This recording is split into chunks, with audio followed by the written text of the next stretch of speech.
আসসালামু আলাইকুম প্রিয় দর্শক, অন্য মঞ্চের আলাপচারিতায় আপনাদের সকলকে স্বাগত জানাচ্ছি। সুপ্রিয় দর্শক শ্রোতা মণ্ডলী, আপনারা এই মুহূর্তে আমাকে যে যেখান থেকে শুনছেন এবং পরবর্তী যে যেখান থেকে শুনবেন, আপনাদের সকলকে জানাই আমি আমার প্রাণঢালা অভিনন্দন এবং শুভেচ্ছা। তো আজকের হেডলাইন এবং ব্যানার দেখে বুঝতে পারছেন যে আমি কি বিষয়টা নিয়ে কথা বলবো। আসলে এই মুহূর্তে বাংলাদেশে কি চলছে এবং এগুলো কিভাবে চলছে সেই বিষয়টা আগে একটু বুঝে নিন, তাহলে আপনার পরবর্তী অংশ রয়ের কার্যক্রম ক্লিয়ারলি বুঝে যাবেন। তো চলুন তাহলে শুরু করা যাক। এই মুহূর্তে বাংলাদেশের সামনে আছে একটা গাজর ঝুলানো ইলেকশন। সুতরাং ইলেকশন যখন হবে ওরা বলছে, তাহলে ইলেকশনে জিততে হলে আপনাকে কি করতে হবে? প্রচণ্ড ভারত বিদ্বেষী হতে হবে। কারণ ভারত বিদ্বেষী না হলে আপনার জিতার সম্ভাবনা নেই। আর সাথে সাথে কি হইতে হবে? আওয়ামী বিদ্বেষী হইতে হবে, ফেসিস্টের বিদ্বেষী হইতে হবে। কারণ আপনাকে বুঝাইতে হবে যে এই ফেসিস্টই ছিল যে ইন্ডিয়ার তাবেদার। সুতরাং ভারত এবং আওয়ামী লীগ বিরোধী হইলেই আপনাকে জিতার ক্ষেত্রে 50% এগিয়ে দিবে। তাহলে এই অবস্থায় আপনাকে কি করতে হবে? এই যে এখন যেমন ভারত বিদ্বেষী চলতেছে, মিছিল মিটিং, কথায় কথায় ভারত, যা নাই তা সবকিছুই ভারত, সবকিছুই আওয়ামী লীগ। এইটা হচ্ছে যে একটা প্ল্যান। আর এই প্ল্যানটার পেছনে কাজ করতেছে কারা? পাকিস্তানের আইএসই এটারে দিচ্ছে, যেহেতু বাঙালি আমাদের বাংলাদেশের অনেক লোকই বুঝে হোক না বুঝে হোক ভারত বিদ্বেষী, তাদের এই সেন্টিমেন্টটাকে কাজে লাগানোর জন্য এই কাজটা করাই যাচ্ছে। এরপর আছে চায়না। চায়না এখানে কিছু পয়সা ডালছে, যে চায়না এখানে চাইতেছে এই ভারত বিদ্বেষী গ্রুপটাকে চায়না পয়সা করে দিয়ে তোমরা এগুলো চালায়া যাও, তাহলে ভারত একটা প্রেসারে থাকবে। আর এই ফাঁকে চায়না ভারতের বর্ডারের আশপাশে যেখানে যেখানে পারা যায় সেখানে সেখানে তারা ইন্টার মানে বিল্ডিং, বিমানবন্দর, অমুক তমুক তুলবে, রাডার স্টেশন এই সেই তুলবে, যেটা বোঝানো হচ্ছে যে না না এটা বাংলাদেশ করতে যাওয়ার মূলত ইনভেস্ট চায়না, যে চায়নাই ওখানে থাকবে। আর থার্ড থিং যেটা, সেটা ওই যে আগেই বলছি যে পাকিস্তান। পাকিস্তান কি চায়? পাকিস্তান হচ্ছে যে ভারতকে ব্যতিব্যস্ত রাখো। কারণ 4700 কিলোমিটার, এটা কিন্তু কম বড় না, বিশাল বর্ডার। এই বর্ডারে ভারতকে ব্যতিব্যস্ত রাখো, তাহলে ভারত এখানে সৈন্য সমাবেশ ঘটাবে। সৈন্য সমাবেশ ঘটালে সে অন্যান্য জায়গা থেকে সৈন্য এনে হইলেও এই দিকে দিতে হবে। আর এদিকে দিতে তাদের যে চিন্তা, তাহলে তারা ওই যে আপনার কাশ্মীর অঞ্চল আছে সেখান থেকে হয়তো কিছু সৈন্য এদিকে সরাবে। সরালে তারা তাহলে তাদের আকাম করতে সুবিধা হয়। সুতরাং পাকিস্তান তো এখানে লাগেই আছে যে এইটা করো, অশান্তিতে বাংলাদেশ থাক, বাংলাদেশে মরুক ধরুক বাঁচুক, তাতে কোনো সমস্যা নাই।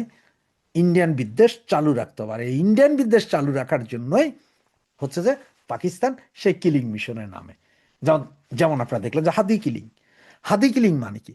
হাদিকে কিল করাই দিল, ভারত বিদ্বেষ চাঙ্গা, সবাই ভারতের দিকে চোখ, যে হ্যাঁ ভারতের করেছে। এগুলো করতে করতে আবার সেই পাইকারা করলে ওই দিক দিয়া ওই যে হিন্দু ভদ্রলোক যাকে মারা হইলো, 22 বছর না 26 বছরের যুবককে মারা হইলো, সেইটা দিয়ে ইন্ডিয়ার ভেতরে উত্তেজনা তৈরি করাই দিল।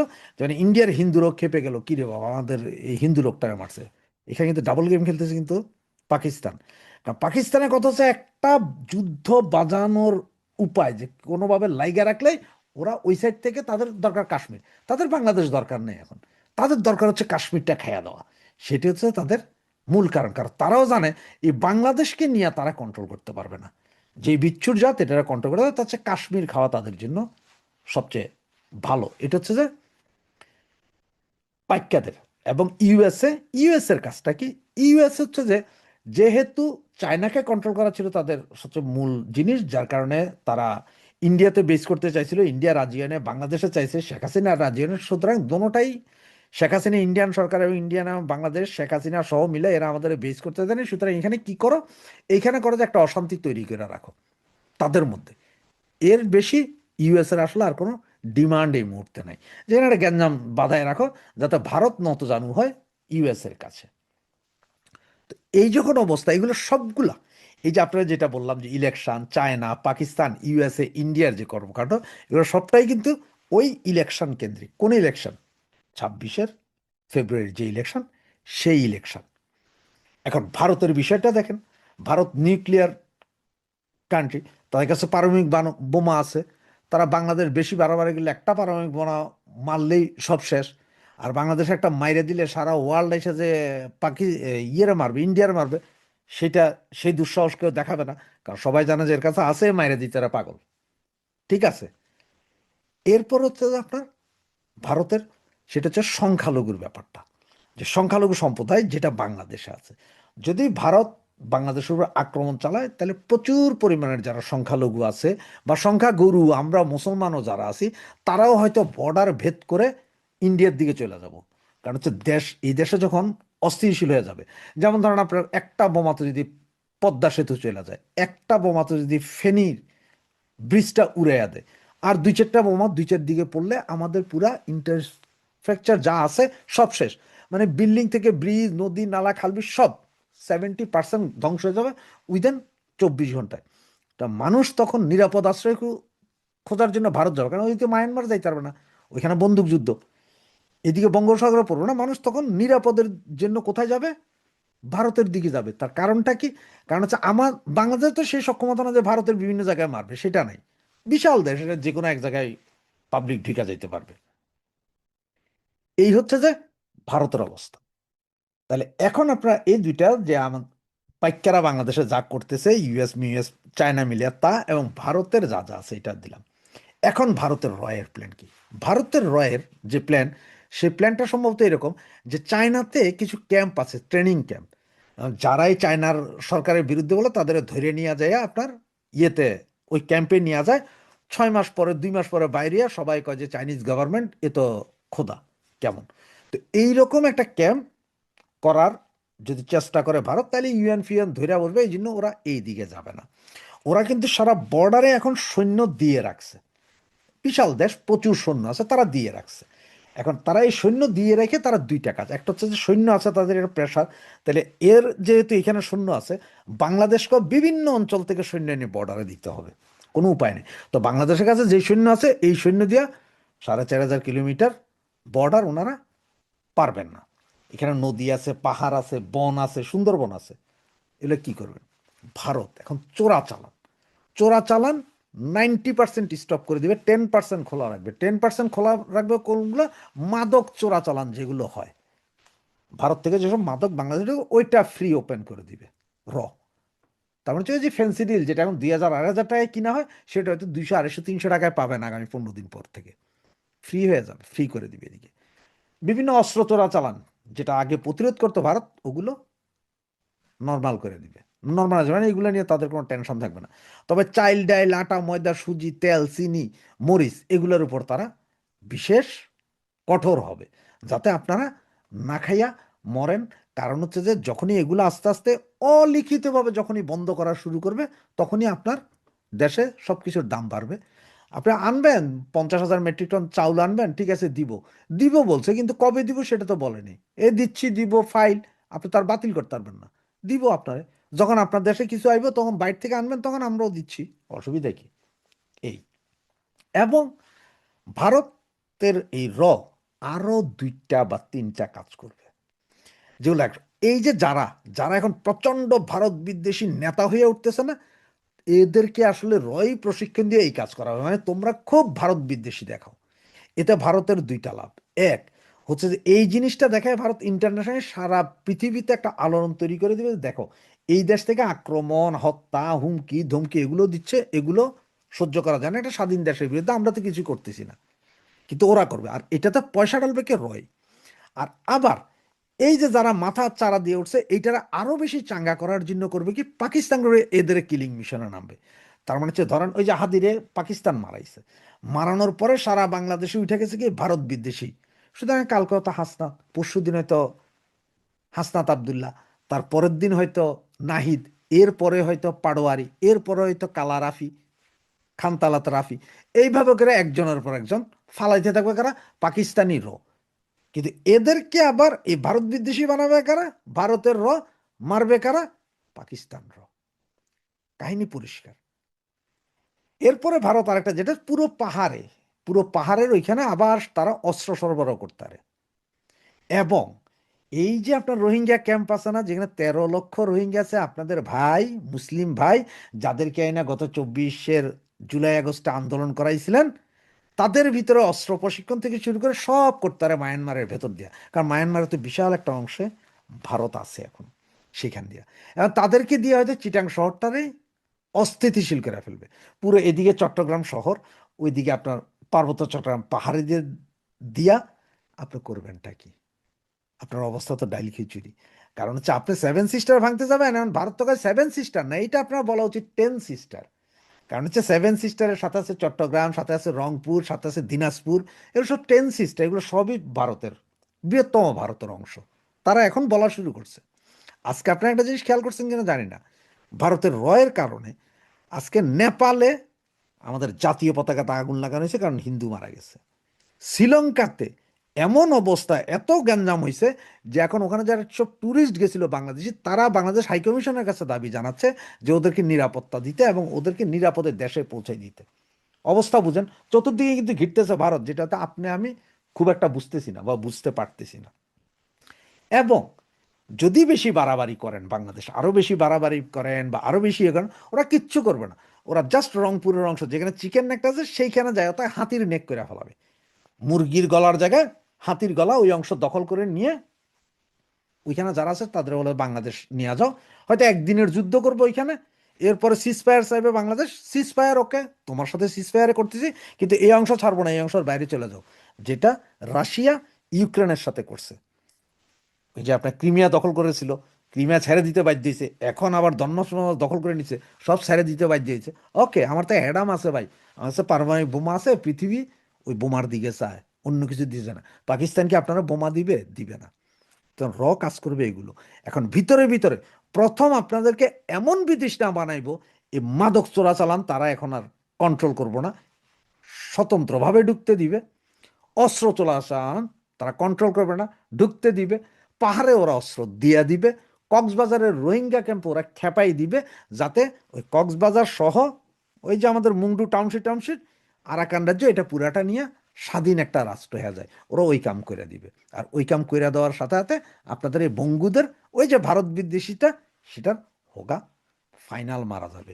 এটা বইলা রাখলাম। আর ভারত দুই একদিনের ভিতর দেখেন এমন একটা করিডোর চালু করবে যেখান থেকে ম্যাক্সিমাম হিন্দুরা ওই পারে চলে যেতে পারবে, ওদেরকে ওইখানে রাখবার। এইটা যেদিন থেকে শুরু হবে, মনে রাখবেন যে সেদিন থেকে 48 ঘন্টার ভিতরে আপনারা রংপুর দিনাজপুরের ওই সাইড বহুত অংশ হারাইয়া ফেলবেন। অতিরিক্ত বাড়াবাড়ির ফল যা হয়, তো বলবো আপনারা চিল্লাইতে থাকেন, চিল্লান। এই যে আপনাদের বঙ্গু পররাষ্ট্র উপদেষ্টা বলছে যে ভারতে দিল্লিতে বাংলাদেশ হাইকমিশনের সামনে কেন গেল এরা, এটার বিচার চাই। এখন ভারত বলতেছে তোমার দেশে বাংলাদেশে 3টা অঞ্চলে আমাদের এম্বাসির ভেতরে ঢুকে আক্রমণ করছো, আগে সেইটা বলো। এবং এইটাই হচ্ছে যে হেডেক সারা পৃথিবীতে। 2টা জিনিস নিয়ে এখন বেশি হেডেক। এক, ভারতীয় এম্বাসিতে আক্রমণ, এটা যেমন দেখানো হয়েছে, এবং দ্বিতীয় দেখানো হচ্ছে ওই যে ইয়েতে মাল্লা জ্বালাইয়া দিলে আগুন, এইটা এখন ইন্টারন্যাশনাল, এটা কানাডার কোর্টে পর্যন্ত আলোচনা হচ্ছে, কানাডার সংসদে আলোচনা হয়েছে। কালকে থেকে তো পৃথিবীর বিভিন্ন জায়গায় আলোচনা হবে। দেখতে থাকো। হ্যাঁ, কি কি করে এবং কিভাবে করে, কত সুন্দর পলিসিতে করে। আর তোমরা এই যে বঙ্গু হাদির মতন যারা আছে, সাউয়া মাউয়া ছিঁড়া, আরো কত সাউয়া তোমাদের ছিঁড়া রাস্তায় পইরা থাকে। কারণ হচ্ছে যে তোমাদের বন্ধু যখন পাক, তাদের নাই কোনো আর না পাক। জয় বাংলা। প্রতিবেশী বাংলাদেশ ভারতের তপ্ত করাইয়ের সম্পর্ক কোনোভাবেই স্বাভাবিক হচ্ছে না, উল্টো বাড়ছে দূরত্ব আর কূটনৈতিক উত্তেজনা। রূপ নিয়েছে কূটনৈতিক টাগ অফ ওয়ারে। উত্তেজনার পারদ এতটাই বাড়ছে যে দেশ দুটি কূটনৈতিক তৎপরতা সীমিত করার কথাও ভাবছে। বাংলাদেশের পররাষ্ট্র উপদেষ্টা 21 ডিসেম্বর সে ইঙ্গিত দিয়ে বলেছেন, পরিস্থিতি খারাপ হলে দূতাবাসের কর্মকর্তাদের সীমিত করার পদক্ষেপ নিতে পারে বাংলাদেশ। আর নিরাপত্তার অভাবে বাংলাদেশের চট্টগ্রামে ভিসা কেন্দ্র বন্ধ রেখেছে ভারত। চট্টগ্রাম, রাজশাহী ও খুলনায় ভারতীয় দূতাবাসের আঞ্চলিক কার্যালয় লক্ষ্য করে হামলার চেষ্টায় ঘোলাটে হয়েছিল পরিস্থিতি। তবে দুই দেশের সেনাপ্রধানের মধ্যে টেলিফোনে আলাপ সেই পরিস্থিতিকে ঠান্ডা করেছিল। কিন্তু বাংলাদেশের ময়মনসিংহের ভালুকায় এক হিন্দু তরুণকে পিটিয়ে হত্যার পর আগুনে জ্বালিয়ে দেওয়ার ঘটনা আবারও উস্কে দেয় উত্তেজনা। পাল্টা জবাবে দিল্লিতে বাংলাদেশ হাই কমিশনের সামনে বিক্ষোভ করে একটি দল। এই সময় বাংলাদেশের হাই কমিশনারকে হত্যার হুমকি দেওয়ার অভিযোগ এসেছে বাংলাদেশের সংবাদ মাধ্যমে। ঘটনার একদিন পর ভারত দাবি করেছে দিল্লিতে বাংলাদেশ হাইকমিশনের সামনে বিক্ষোভের সময় কোনো নিরাপত্তা হুমকি তৈরি হয়নি। তবে এই দাবি সরাসরি প্রত্যাখ্যান করে হাইকমিশনের জন্য যথাযথ নিরাপত্তা না দেওয়ার অভিযোগ তুলেছেন পররাষ্ট্র উপদেষ্টা তৌহিদ হোসেন। বাংলাদেশের পররাষ্ট্র উপদেষ্টা অভিযোগ করেছেন, চরমপন্থীরা নিরাপত্তা অঞ্চলের মধ্যে ঢুকলো কিভাবে। পররাষ্ট্র উপদেষ্টার এই অভিযোগ যদি সত্যি হয় তাহলে পাল্টা প্রশ্ন উঠছে, চট্টগ্রামে ভারতের ডেপুটি হাই কমিশনের বাসার সামনে গিয়ে হামলা চালিয়েছিল কিভাবে। প্রতিবেশী দুই দেশের মধ্যে এমন কূটনৈতিক টাগ অফ ওয়ার নজিরবিহীন। প্রশ্ন উঠছে, এই অবস্থা কি বাকযুদ্ধে সীমাবদ্ধ থাকবে নাকি আরো জটিল হতে পারে পরিস্থিতি? তেমন কিছু হলে কি অপেক্ষা করছে সামনের দিনে? দেশের ভেতরে সীমাহীন অস্থিরতা, সহিংসতার জেরে এমনিতেই জনজীবনে যখন না বিশ্বাস, তখন দেশের সীমানা ছাড়িয়ে ছড়িয়ে পড়া উত্তেজনার ফল কি হতে পারে? গত 12ই ডিসেম্বর ইনকলাব মঞ্চের মুখপাত্র শরীফ ওসমান হাদি গুলিবিদ্ধ হন এবং তার সন্দেহভাজন হামলাকারী ভারতে পালিয়েছেন, এমন খবর সামাজিক মাধ্যমে চাওয়ার হওয়ার পর ঢাকায় মূলত ভারত বিরোধী প্রচারণার নতুন গতি পায়। এরপর থেকে প্রতিদিনই দুই দেশের সম্পর্ককে ঘিরে কোনো না কোনো উত্তেজনার খবর গণমাধ্যমে প্রকাশিত হতে দেখা যাচ্ছে। সবশেষ খবর হলো 20 ডিসেম্বর দিল্লির উচ্চ নিরাপত্তা বেষ্টিত চাণক্যপুরী এলাকায় যা ঘটেছে তা নিয়ে কূটনৈতিক নিরাপত্তার ক্ষেত্রে বাংলাদেশের পক্ষ থেকে বিরাট প্রশ্ন তোলা হয়েছে। 18 ডিসেম্বর ময়মনসিংহের ভালুকায় দীপু চন্দ্র দাস নামক এক যুবককে ধর্ম অবমাননার অভিযোগে পিটিয়ে হত্যা করা হয় এবং পরবর্তীতে তার মৃতদেহ গাছে বেঁধে আগুন ধরিয়ে দেওয়া হয়। এই বর্বর হত্যাকাণ্ড কেবল বাংলাদেশে নয়, ভারতের জনমানুষও তীব্র প্রতিক্রিয়া সৃষ্টি করে। 20 ডিসেম্বর এই ঘটনার প্রতিবাদে অখণ্ড হিন্দু সেনা নামক একটি সংগঠনের প্রায় 20 থেকে 25 জন যুবক 4-5টি গাড়িতে করে দিল্লির রাধাকৃষ্ণন মার্গে অবস্থিত বাংলাদেশ হাই কমিশনের মূল গেটের সামনে গিয়ে হাজির হয়। কিন্তু এই বিক্ষোভের প্রকৃতি এবং বিক্ষোভকারীরা যে মাত্রা হাই কমিশনের কাছাকাছি পৌঁছতে পেরেছিল তা নিয়ে দুই দেশের মধ্যে পাল্টাপাল্টি আখ্যান তৈরি হয়েছে। দিল্লিতে বাংলাদেশ হাই কমিশনের কর্মকর্তারা বিবিসি বাংলাকে জানিয়েছেন, শনিবার রাত 9টার দিকে হাই কমিশনের সামনে হিন্দু চরমপন্থীদের একটি দল বিক্ষোভ করে। তারা বাংলাদেশ হাউজের মূল ফটকের সামনে উপস্থিত হয়। এ সময় তারা বাংলাদেশ বিরোধী বিভিন্ন স্লোগান দেয়। তারা ভারতে নিযুক্ত বাংলাদেশের হাই কমিশনার রিয়াজ হামিদুল্লাহকে গালিগালাজ করে বলেও বিবিসি বাংলা খবরে দাবি করা হয়। কিছুক্ষণ অবস্থানের পর এক সময় তারা সেখান থেকে চলে যায়। শনিবার রাতের ওই ঘটনা নিয়ে বাংলাদেশ হাই কমিশন থেকে কোনো আনুষ্ঠানিক বক্তব্য দেয়া হয়নি। রবিবার দুপুর নাগাদ বাংলাদেশের কয়েকটি সংবাদ মাধ্যম এ খবর দিলেও ভারত কিংবা বাংলাদেশ কর্তৃপক্ষের তরফে কোনো পক্ষ থেকে প্রথমে বিষয়টি নিশ্চিত করা হয়নি। ভারতের পররাষ্ট্র মন্ত্রণালয়ের মুখপাত্র রণধীর জয়সওয়াল বলেছেন, এই ঘটনা নিয়ে বাংলাদেশের কিছু গণমাধ্যমে বিভ্রান্তিকর প্রচারণা লক্ষ্য করা গেছে।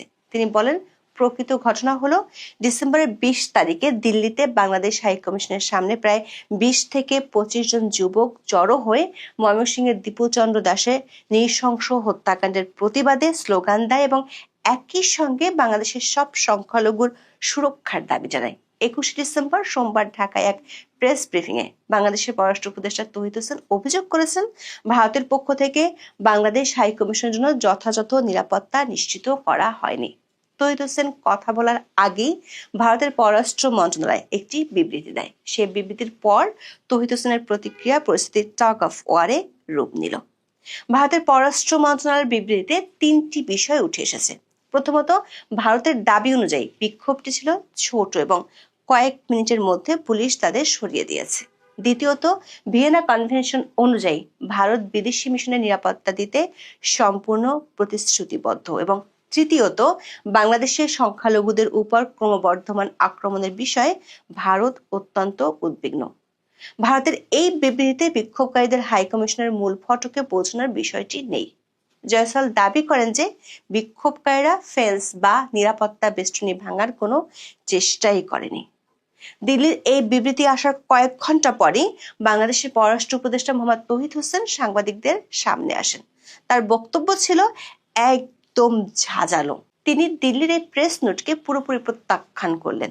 তিনি প্রশ্ন তুললেন, দিল্লির মতো সুরক্ষিত কূটনৈতিক অঞ্চলের একদম গভীরে 20 থেকে 30 জন লোক কিভাবে পৌঁছালো? সচরাচর এমন বিক্ষোভে পুলিশ অনেক আগে আটকে দেয়, বড়জোর স্মারকলিপি দিতে 1-2 জনকে আসতে দেয়। তৌহিদ হোসেনের ভাষায় ভারত পুরো বিষয়টিকে অত্যন্ত সাধারণ বা ওভার সিম্পলিফিকেশন করে ফেলেছে, যা বাস্তব পরিস্থিতির সাথে মেলে না। তবে বাংলাদেশের দু একটি সংবাদ মাধ্যমে দিল্লির হাই কমিশনারকে হুমকি দেওয়ার যে খবর প্রকাশিত হয়েছে সেটি নিশ্চিত করতে পারেনি পররাষ্ট্র উপদেষ্টা। অন্যদিকে ভারতের পররাষ্ট্র মন্ত্রণালয় বিবৃতিতে উল্লেখ করেছে, ওই ঘটনার ভিজুয়াল এভিডেন্স জনগণের জন্য উন্মুক্ত, চাইলে সেটি যে কেউ দেখে নিতে পারেন। বাংলাদেশের পররাষ্ট্র উপদেষ্টা বলেছেন তার কাছে প্রমাণ নেই, কিন্তু শুনেছেন বাংলাদেশের হাই কমিশনারকে হত্যার হুমকি দেওয়া হয়েছে। তিনি প্রশ্ন তুলেন, সেখানে এসে তাকে হুমকি দেবে কেন? এই ঘটনার পর থেকে দিল্লিতে হাই কমিশনার পরিবার ঝুঁকি বোধ করছে এবং হুমকি অনুভব করছে বলে জানান তৌহিদ হোসেন। এরপর পররাষ্ট্র উপদেষ্টা যে শঙ্কার কথা জানিয়েছেন সেটি দেশ দুটির মধ্যকার সম্পর্কের আরো অবনতির ইঙ্গিত দেয়। তিনি বলেছেন, পরিস্থিতি আরো খারাপ হলে দূতাবাসের কর্মকর্তাদের সীমিত করার পদক্ষেপ নিতে পারে বাংলাদেশ।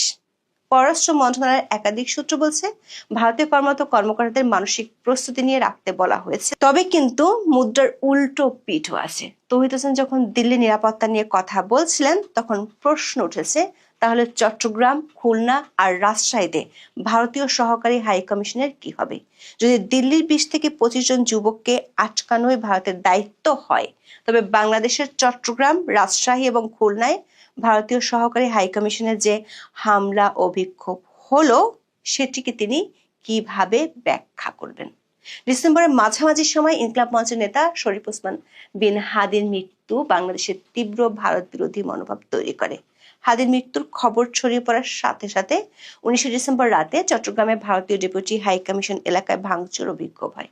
বিক্ষোভকারীরা ইটের টুকরো ছুঁড়ে কার্যালয়ের ক্ষতি সাধন করে।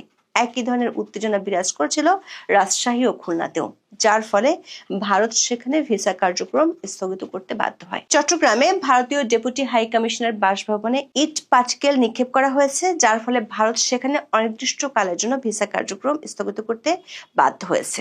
আবার প্রকাশ্যে জনসভায় সরকার সমর্থক এক নেতা বাংলাদেশ থেকে ভারতীয় হাই কমিশনারকে লাথি দিয়ে বের করে দেওয়ার হুমকিও দিয়েছিল, কিন্তু এ বিষয়ে বাংলাদেশ সরকারের পক্ষ থেকে কোনো প্রতিক্রিয়া পাওয়া যায়নি। দর্শক, উভয় দেশই তাদের ভূখণ্ডে থাকা বিদেশি মিশনের নিরাপত্তা নিশ্চিত করতে আংশিক বা পূর্ণাঙ্গভাবে হিমশিম খাচ্ছে। দিল্লির পক্ষ থেকে উল্টো বলা হয়েছে, বাংলাদেশে উদ্ভূত পরিস্থিতির উপর নজর রাখছে ঢাকার দূতাবাস এবং সংখ্যালঘুদের উপর আক্রমণে উদ্বেগ ও নৃশংসতার বিচার দাবি করছে। তবে বাংলাদেশের পররাষ্ট্র উপদেষ্টা দীপু দাসের উপর এই বর্বর হামলা এবং নৃশংস হত্যাকাণ্ডের ঘটনা সংখ্যালঘু নির্যাতন হিসেবে মানতে নারাজ। তার ভাষায় এটি বাংলাদেশের একজন নাগরিকের হত্যাকাণ্ড। দর্শক, পরিস্থিতি যেদিকে এগোচ্ছে তাতে মনে হচ্ছে সামনের দিনগুলোতে সংখ্যালঘু ইস্যু নিয়ে পরিস্থিতি আরো জটিল হওয়ার আশঙ্কা থেকে যাচ্ছে। যদিও রাজনীতি আর কূটনীতি যখন ঝগড়ায় ব্যস্ত, তখন এক অদ্ভুত শান্ত চিত্র দেখা গেছে সামরিক মহলে। খবর হলো, ভারতীয় সেনাপ্রধান জেনারেল উপেন্দ্র দ্বিবেদী বাংলাদেশের সেনাপ্রধান জেনারেল ওয়াকারুজ্জামানের সাথে কথা বলেছেন। সেনা প্রধানদের এই কথোপকথনের মূল বিষয়বস্তু ছিল সীমান্তে উত্তেজনা প্রশমন এবং বিশেষ করে দীপু চন্দ্র দাসের হত্যাকাণ্ড ও ওসমান হাদির মৃত্যুকে কেন্দ্র করে উদ্ভূত জনরোষ সামলানো। ভারতের আশঙ্কা ছিল যে বাংলাদেশে বিরাজমান অস্থিরতা সীমান্ত পাড়ি দিয়ে তাদের উত্তর পূর্বাঞ্চলের রাজ্যগুলোতেও প্রভাব ফেলতে পারে। অন্যদিকে বাংলাদেশের সেনাপ্রধানের জন্য এই যোগাযোগ ছিল আগামী 2026 সালের ফেব্রুয়ারিতে নির্ধারিত সাধারণ নির্বাচনের আগে অভ্যন্তরীণ নিরাপত্তা নিশ্চিত করার একটি কৌশল। ভারতীয় গণমাধ্যমগুলোর খবরে বলা হয়েছে, জেনারেল ওয়াকারুজ্জামান ভারতকে এই মর্মে আশ্বস্ত করেছেন যে বাংলাদেশে ভারতীয় সম্পদ সম্পূর্ণ সুরক্ষিত আছে। তবে দুই সেনাপ্রধান কথা বললেও ভারত তার চিকেন নেক সীমান্তে সামরিক শক্তি আরো জোরদার করছে। বিশেষ করে ভারতের 7 সিস্টার্স নিয়ে এনসিপির হাসনাত আব্দুল্লাহর মন্তব্যের পর ভারতের উচ্চপদস্থ সেনা কর্মকর্তারা 2 দফা সীমান্ত সফর করেছেন।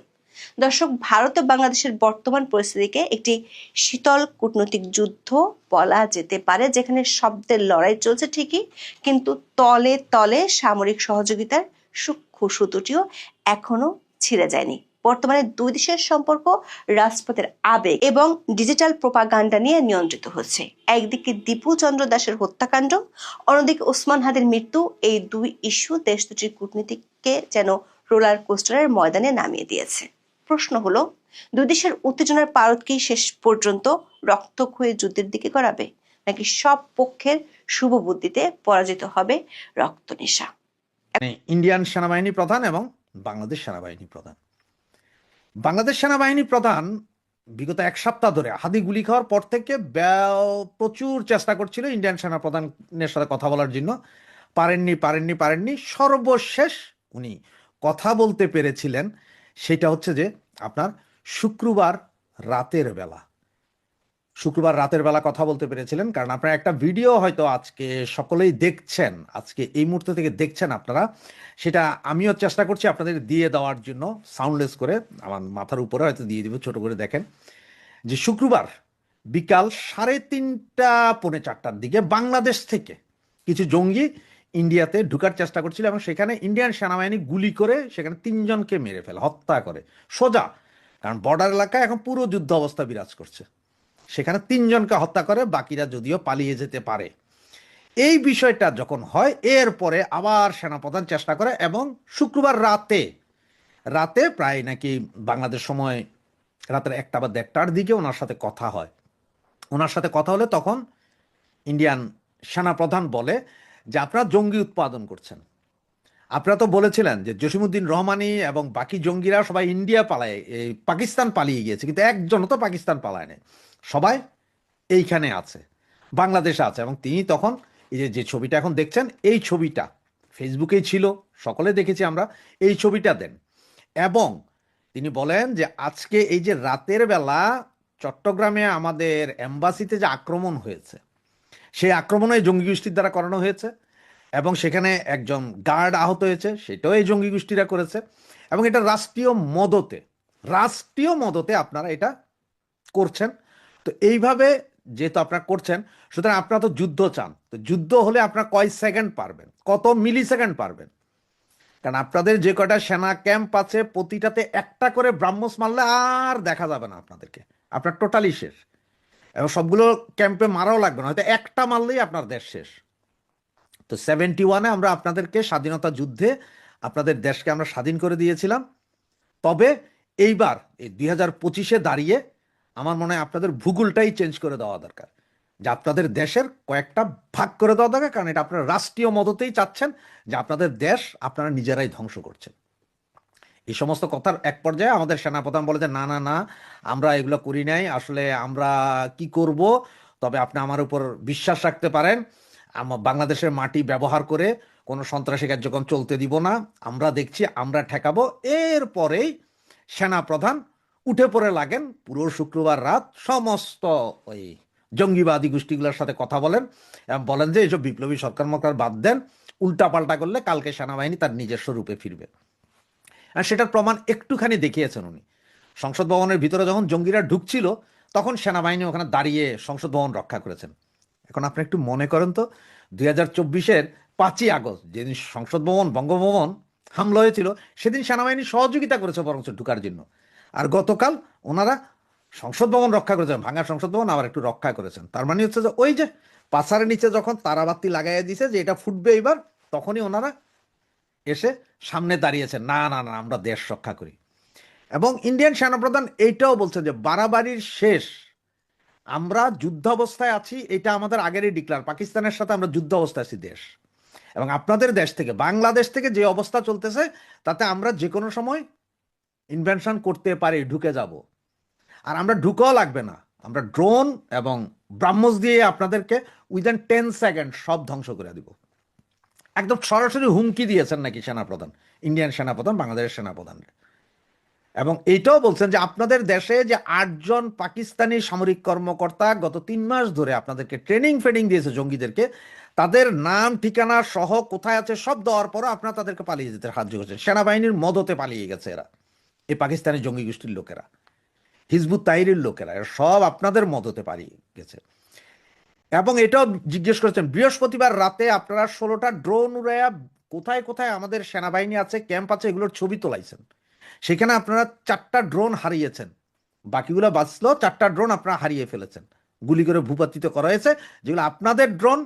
এবং কি নিয়েছে সেই ছবিগুলো এখন আমাদের কাছে আছে, এগুলো আমরা সব আমাদের কাছে, কারণ ওই 4টা ড্রোন গুলি করার পরে ইন্ডিয়ার মাটিতেই ভূপাতিত হয়েছে এবং ওগুলো নিয়ে ওনারা দেখছে।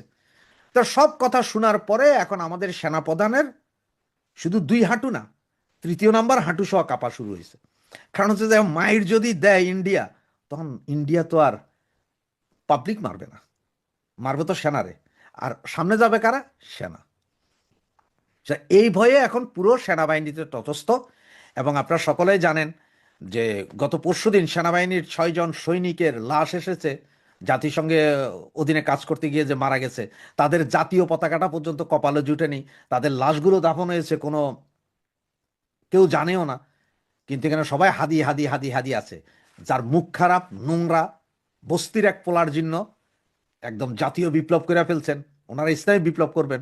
সব গতকালই, আসলে গতকাল তো সরি, শুক্রবার রাতেই সেনাবাহিনীর বৃহৎ অংশ, যারা যুদ্ধ চায় না, যারা চায় না যে কোনো অশান্তি হোক, যারা দেশটাকে শান্ত চায়, শুধুমাত্র এক সেনাপ্রধানের কারণে তারা কিছু করতে পারতেছে না, তাদের প্রেসারে পড়া সেনাবাহিনী প্রধান ওদের ডাইকে আইনা কথা বলতে হয়েছে। সেনাবাহিনী প্রধান ইউনুসকে বলতে বাধ্য হয়েছে যে স্যার এগুলো একটু বাদ দেন এই মুহূর্তে, কারণ হচ্ছে যে এইখানে যদি এরকম কিছু হয় তাহলে ইন্ডিয়ান সেনাবাহিনী অ্যাটাক করে বসবে। কারণ হচ্ছে যে যেই হিন্দু লোকটাকে মারা হয়েছিল, জ্বালায় দেওয়া হয়েছিল, মেরে আধমরা অবস্থায় আগুন জ্বালিয়ে দেয়, সেই বিষয়ে ইন্ডিয়ান সেনাপ্রধান কথা বলেছেন। এবং এগুলো সব মিলিয়ে পরিস্থিতি খুবই উত্তপ্ত এই মুহূর্তে।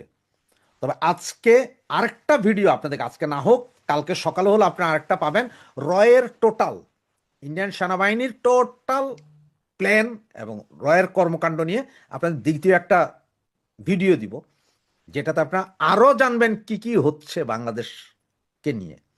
এবং বাংলাদেশ যে পাকিস্তানের বুদ্ধিতে একটা যুদ্ধ চাইতেছে, এবং সেই যুদ্ধে এই বাঙালিদের যে ডট ডট মারা যাবে এটারও গ্যারেন্টি আছে।